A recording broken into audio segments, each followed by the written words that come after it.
Değerli izleyicilerimiz, otomatik finansal bilgi paylaşımı konusunu defalarca ben ekranlarınıza taşıdım, anlatmaya çalıştım. Bu konuyla ilgili olarak çok sayıda yurt dışında yaşayan vatandaşımız tedirgin, bunu biliyorum.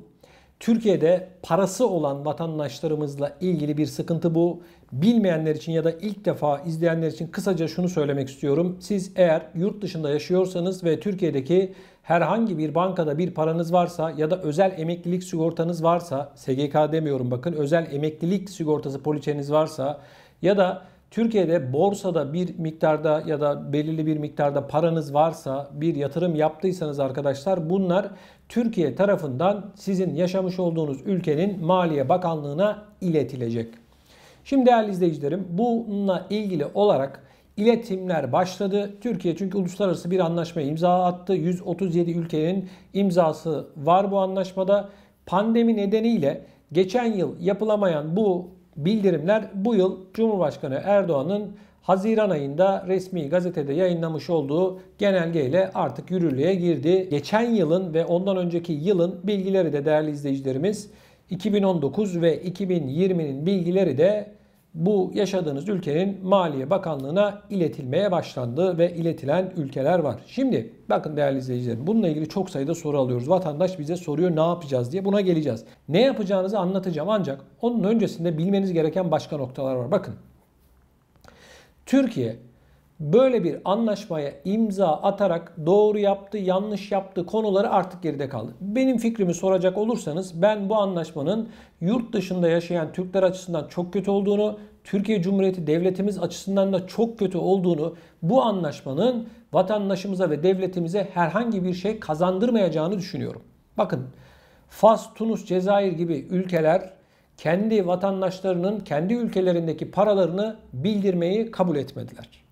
Ama bizim Türkiye Cumhuriyeti Devleti bizi kara listeye alacaklar diye, yani herhangi bir şekilde vergi kaçırılan vesaire kara liste var, bu listeye alacaklar diye arkadaşlar bu anlaşmaya imza attı. Bakın, Türkiye zaten şu anda Avrupa Birliği başta olmak üzere kara listede. Avrupa Birliği Türkiye'yi zaten kara listeye almış. Yani bunun için siz yurt dışında yaşayan vatandaşlarınızın bilgilerini eğer veriyorsanız bana göre doğru bir adım değil. Ben katılmıyorum. Devletin büyükleri elbette ki daha iyisini biliyorlardır. Biz gariban vatandaşlar olarak bir şey bilmiyoruz. Benim anladığım bu. Çünkü devletler herhalde vatandaşın aleyhine adım atmazlar diye düşünüyorum. Ama bildiğim bir şey var. Anlatayım. Siz karar verin. Şimdi ben Almanya'da yaşıyorum. Türkiye'ye çalıştım, didindim, bir parayı biriktirdim ve gittim Türkiye'nin bankasına yatırdım. Örneğin 100 bin euro para yatırdım ya da 10 bin euro yatırdım, hiç fark etmez. Bir para yatırdım. Bu paranın Türkiye'de olmasının Türkiye Cumhuriyeti Devleti'ne bir faydası var. Mevduat artıyor, kasadaki para artıyor. Benim ya da sizin gibi milyonlarca yurt dışında yaşayan vatandaşın parası Türkiye'deki bankalardaydı. Diyorum, biraz sonra geleceğim artık nerede olduğuna. Şimdi sen kalkıp Almanya'ya bildiriyorsun benim. Diyorsun ki bu adamın bankada 3000 eurosu var ya da 1000 eurosu var. Neyse 2000 eurosu var. Benim paramın olduğundan değil arkadaşlar. Param falan yok. Neyse, ya da Ali Bey'in, Mehmet Bey'in, hiç fark etmez. Diyorsun ki kardeşim bak, bu adamın 3000 eurosu var. Ben de Almanya'da kıt kanaat geçinip çoluk çocuğumla beraber çalışıp dişimden tırnağımdan arttırmış olduğum parayı Türkiye'ye getirmişim. Niye getirmişim? Yarın öbürsü gün başımıza bir iş gelir, çoluk çocuğumuzun bir ihtiyacı olur, bir şey olur diye, kötü gün parası diye ben bunu ana vatanıma, canım ciğerim Türkiye'me getirmişim. Sen kalkıyorsun beni Almanya'nın Maliye Bakanlığı'na diyorsun ki bak, bu adamın Türkiye'de 3000 eurosu var, haberin olsun. Ben de bu arada arkadaşlar çalışmaya devam ediyorum. Gece gündüz çoluk çocuğumla beraber çalışıyorum.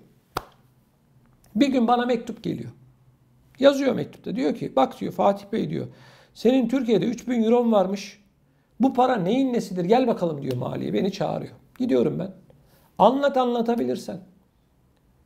Ben de şunu söylüyorum. Ben maaşımdan biriktirdiğim, vergisini ödediğim parayı İşte çoluk çocuğuma lazım olur. Türkiye'ye gittiğimde lazım olur. Ya da Türkiye'de ben işte atıyorum bunların hepsini arkadaşlar. Ev almayı düşünüyordum. Biriktirdiğim paramı, çoluk çocuğumla beraber çalışıp biriktirdiğim paramı Türkiye'ye götürdüm. Çünkü Türkiye'de ben ev alacaktım. Atıyorum bunları. Bak siz istediğinizi söyleyebilirsiniz.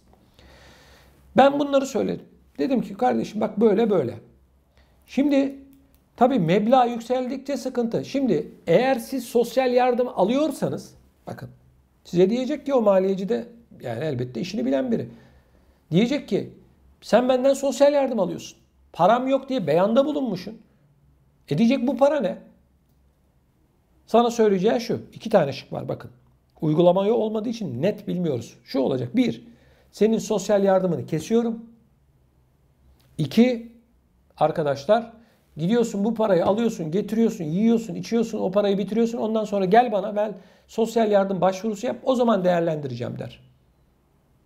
Der mi? Der. Hem meblağ yüksekse örneğin Türkiye'de 500 bin euro var. Şimdi 500 bin euro varsa ya da daha yüksek bir param varsa bunu nasıl anlatacaksın o maliye bilmiyorum. Bir de bu kadar parası olup sosyal yardım alanlar var arkadaşlar. Bak bu doğru bir şey değil.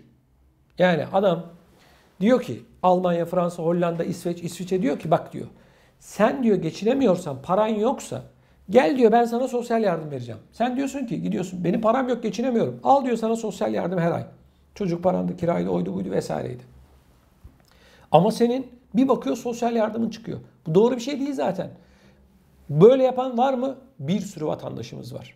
Almanya başta olmak üzere Avrupa'nın her noktasından Türkiye'de parası olup da sosyal yardım almaya devam eden pek çok insan var. Şunu da söyleyeyim size bak. Sosyal yardımla para biriktirilmez. Hele hele bugünkü şartlarda koronavirüs döneminde her şeyin fiyatı en az %20, %25 oranında artmışken aldığın 200, 300, 500 euro ile para biriktirme şansın yok arkadaş.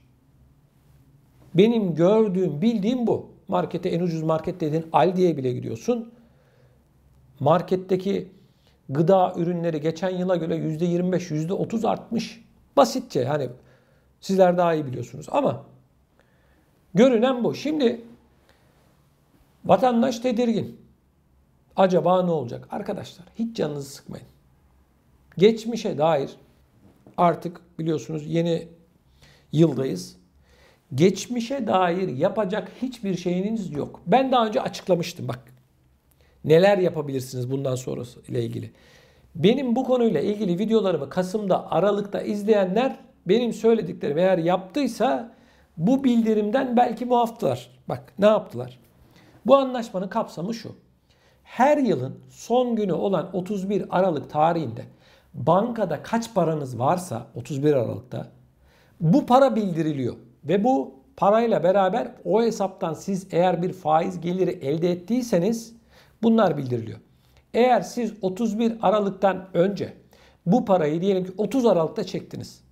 Bildirim şu şekilde oluyor. Bu kişinin 0 TL'si ya da 0 Euro'su ya da 0 doları vardır diye bildirim oluyor. Ama siz bir faiz geliri elde ettiyseniz diyorlar ki 0 lirası var ama şu kadar da faiz geliri elde etmiştir diyorsunuz. Hesap detayı yok. Ne demek hesap detayı? Örneğin sizin Türkiye'de bir tane eviniz var kirada ya da dükkanınız var kirada. Her ay sizin kiracınız sizin bu hesabınıza bir para yatırıyor.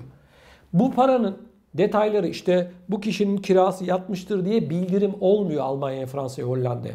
31 Aralık'ta bankada kaç para varsa bu bildiriliyor. Basitçe bu arkadaşlar bunu bilin. Şimdi geçmişe dair sizi bu işten kurtarabileceklerini söyleyen YouTube'da falan görüyorum birileri var. Avukatlar da var.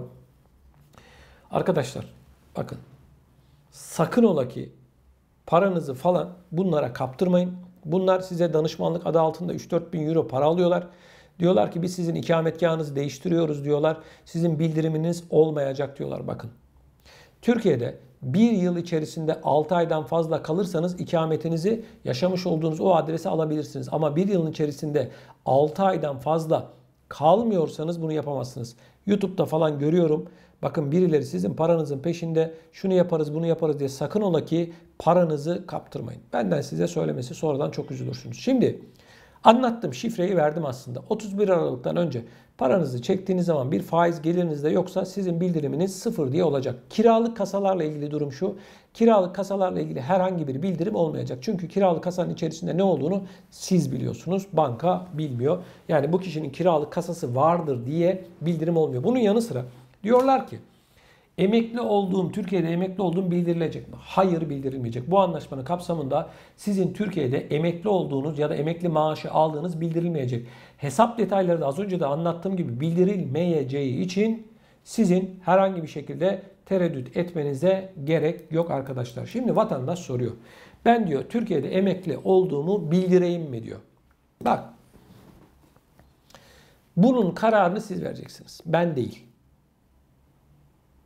Bildirenler ne oluyor? Maaşlarında ufak bir kesintiye gidiliyor falan filan. Ne bildirin derim ne de bildirmeyin derim. Çünkü her ülke kendi kafasına göre arkadaşlar bir yol çiziyor. Almanya başka bir şey, Belçika, Hollanda, İsveç, İsviçre, Avusturya, İngiltere, diğer ülkeler hepsi ayrı ayrı tellerden çalıyor. Siz bilirsiniz diyorum. Yani normal şartlar içerisinde siz biliyorsunuz özellikle sosyal yardım alırken bildirimde bulunuyorsunuz. Başka bir gelirim yok diye bildirimde bulunuyorsunuz. Dersiniz ki ben bildireyim bildirmeyeyim, bu sizin kararınız arkadaşlar. Bu konuyla ilgili benim bir şey söylemem, yorum yapmam doğru olmaz. Bunun lütfen kararını siz verin. Şimdi kıymetli izleyicilerimiz, otomatik finansal bilgi paylaşımı ile ilgili olarak artık geriye doğru yapabileceğiniz bir şey yok. Şifreyi anlattım. Sizin Türkiye'de herhangi bir bankada bir paranız varsa 31 Aralık'tan önce bu parayı çekerseniz ve faiz geliriniz yoksa 0 liranız bildirilir. Bunun haricinde herhangi bir bildirim olmayacak. Bunun da bilinmesinde fayda var. Benim naçizane anlatacaklarım bunlar ama şunu söyleyeyim. Sakın ola ki bu konuyla ilgili olarak paranızı, pulunuzu, bilmem nenizi kaptırmayın. Bir konuda daha uyarıda bulunayım. Türkiye'de evi, arsası, tarlası olanlar var. Onlar diyorlar ki işte bizim Türkiye'de evimiz, arsamızın olduğu bildirilecek mi? Bu anlaşma kapsamında eviniz, arsanız, tarlanız falan bunların bildirimi olmayacak. Bunun da bilinmesinde fayda var. Birileri çıkıp aman ben senin işte mal varlığını gizleyeceğim diye YouTube'da yine görüyorum. Birileri yine sizin peşinizde. Benden söylemesi, paranızı kimseye kaptırmayın kardeşim. Olay bundan ibaret. Genellikle bilgi eksikliğinden dolayı insanlar korktuğu için gidip paralarını bu hokkabazlara kaptırıyorlar. Sonra üzülüyorlar. Dertleri birken iki oluyor. O nedenle benim naçizane fikrim bu. Bu konuyla ilgili başka gelişmeler de var. Bunları da önümüzdeki günlerde sizinle paylaşacağım. O nedenle mutlak surette kanalımızı takip etmenizi ve mutlaka abone olduktan sonra yeni videolardan haberdar olmak istiyorsanız da bu abone ol tuşunun yanındaki bildirim ziline basmayı da unutmamanızı tavsiye ediyorum.